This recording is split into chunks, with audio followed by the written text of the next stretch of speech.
Saya sambung firman Tuhan minggu yang lalu mengenai menerima kesembuhan dari Tuhan, menerima kesembuhan ilahi dari Tuhan. Tuhan mau menyembuhkan anak-anaknya. Tuhan tidak suka saudara sakit. Tuhan suka saudara sehat. Tuhan tidak suka saudara dalam keberatan. Oleh sebab itu dia mengundang, marilah kamu sekalian yang letih dan berbeban berat, aku memberi sentosa kepadamu.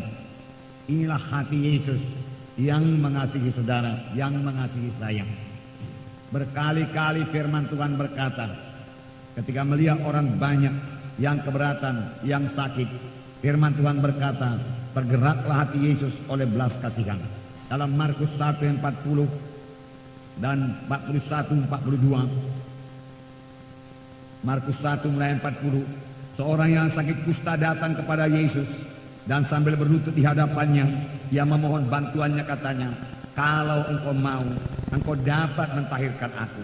Maka tergeraklah hatinya oleh belas kasihan. Lalu ia mengulurkan tangannya, menjamah orang itu dan berkata kepadanya, aku mau, jadilah engkau tahir. Seketika itu juga lenyaplah penyakit kusta orang itu dan ia menjadi tahir.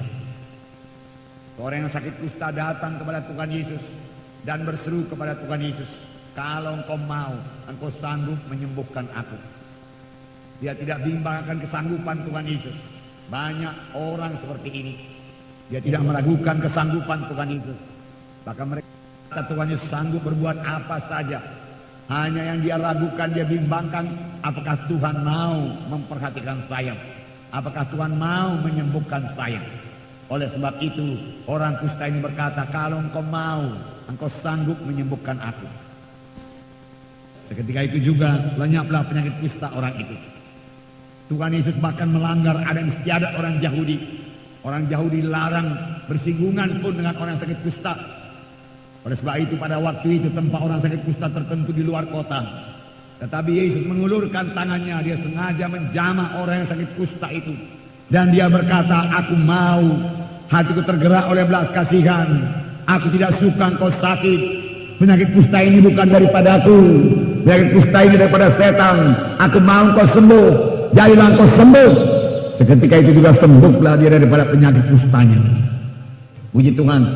Berkali-kali dikatakan dalam Alkitab, ketika seorang buta datang kepada Tuhan Yesus, firman Tuhan juga berkata, hati Yesus tergerak oleh belas kasihan. Ketika Yesus mengajar dan dia melihat orang banyak itu, firman Tuhan berkata, hatinya tergerak oleh belas kasihan. Mereka lelah seperti domba yang tidak bergembala, hati Yesus tergerak oleh belas kasihan. Melihat orang yang lapar, hati Yesus tergerak oleh belas kasihan. Menjelang malam dibawalah kepada Yesus beberapa banyak orang yang buruk keadaannya. Lalu Yesus menyembuhkan semuanya. Tidak ada dikecualikan oleh Tuhan Yesus. Semua orang bisa disembuhkan Tuhan Yesus. Semua penyakit bisa disembuhkan Tuhan Yesus. Pada waktu Tuhan Yesus memperkenalkan dirinya pertama kali kepada bangsa pilihannya, suatu bangsa pilihannya keluar dari tanah Mesir, Tuhan berkata, akulah Jehovah Rafa. Akulah Tuhan yang menyembuhkan engkau. Akulah Tuhan yang berbelas kasihan. Jadi Yesus mau menyembuhkan saudara, karena Tuhan lebih dahulu berbelas kasihan kepada saudara. Saudara yang sakit, perhatikanlah hal ini. Jangan batasi kuasa Tuhan. Jangan katakan Tuhan tidak mau menyembuhkan saya. Lebih dahulu hati Tuhan tergerak oleh belas kasihan melihat penderitaan karena penyakit. Tuhan tidak suka manusia ini menderita. Di sorga tidak ada penyakit. Bahkan 70% pelayanan Tuhan Yesus selama dia di bumi ini menyembuhkan penyakit, menyembuhkan penyakit, menyembuhkan penyakit. Dan firman Tuhan berkata, dialah Tuhan yang tidak berubah. Baik kemarin, baik hari ini, sampai selama-lamanya.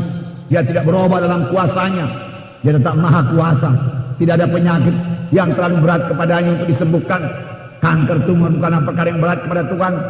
Tuhan mau menyembuhkan dan Tuhan sanggup menyembuhkan. Tetapi tiada persoalan yang terlalu berat yang tidak bisa diselesaikan oleh Tuhan Yesus. Maka itulah spesialisasinya menyelesaikan semua persoalan-persoalan dan memberikan kelegaan, memberikan damai sejahtera dalam hati kita. Kuasa Tuhan belum berubah. Pandang kepada Tuhan Yesus. Minggu yang lalu kita juga melihat bahwasanya Tuhan Yesus menyembuhkan untuk mempermuliakan namanya.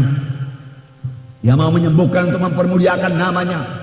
Ketika orang memberitahu kepada Tuhan Yesus mengenai Lazarus yang sakit, Apakah kata Tuhan Yesus? Tuhan Yesus berkata, penyakit ini tidak membawa kepada kematian, tetapi olehnya nama Tuhan dipermuliakan. Bukanlah penyakit Lazarus yang mempermuliakan Tuhan Yesus, tetapi kebangkitan Lazarus, kesembuhan Lazarus lah yang mempermuliakan Tuhan Yesus. Demikian sampai sekarang. Bukan penyakit kita yang mempermuliakan Tuhan. Tidak ada penyakit yang mempermuliakan Tuhan. Kesehatan kita mempermuliakan Tuhan. Kekuatan kita mempermuliakan Tuhan. Kita sanggup menggenapkan amanat agung dalam hidup kita. Itu yang mempermuliakan Tuhan. Berkat Tuhan yang mempermuliakan Tuhan. Berkat Tuhan itu mempermuliakan Tuhan. Puji Tuhan, puji Tuhan. Nah, Tuhan Yesus sendiri berjanji untuk menyembuhkan. Kalau Tuhan berjanji, tentu Dia menggenapkan. Tentu Dia menggenapkan. Adakah seorang di antara kami yang sakit? Buku Yakobus berkata, hendaklah ia memanggil tua-tua sidang, penetua-penetua sidang, dan hendaklah mereka itu mendoakannya dan mengurapi dengan minyak. Maka doa yang disertai iman akan menyembuhkan orang itu. Dan kalau ia telah berbuat dosa, maka dosanya akan diampuni. Firman Tuhan jelas mengatakan demikian. Panggillah tua-tua sidang, doakan dan urapi dengan minyak, maka aku akan menyembuhkan. Tuhan berkata, itu janji Tuhan. Sayang banyak sekali gereja melalaikannya. Banyak orang-orang sakit. Terlebih pada akhir zaman ini, di mana dosa bertambah-tambah, pekerjaan setan bertambah-tambah, tentunya keberatan manusia bertambah-tambah, persoalan manusia bertambah-tambah, penyakit bertambah-tambah. Firman Tuhan lebih dahulu mengatakan pada akhir zaman akan terjadi untuk masa yang sukar. Ini sudah sampai pada akhir zaman akan terjadi masa yang sukar. Kesukaran akan bertambah-tambah, goncangan akan bertambah-tambah pada akhir zaman. Oleh sebab itu, siapakah pegangan kita, siapakah sandaran kita dalam hal ini, saudaraku?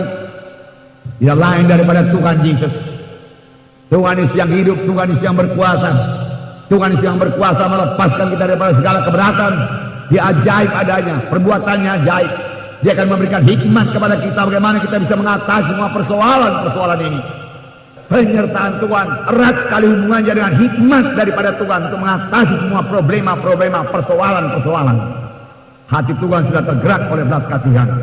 Puji Tuhan, saudaraku, puji Tuhan. Karena firman Tuhan berkata, damai-Ku kuberikan padamu, bukan seperti damai dunia ini, lebih daripada damai dunia ini. Kejahatan akan bertambah-tambah pada hari zaman. Mari kita bebas daripadanya, saudaraku. Mari kita bebas daripadanya.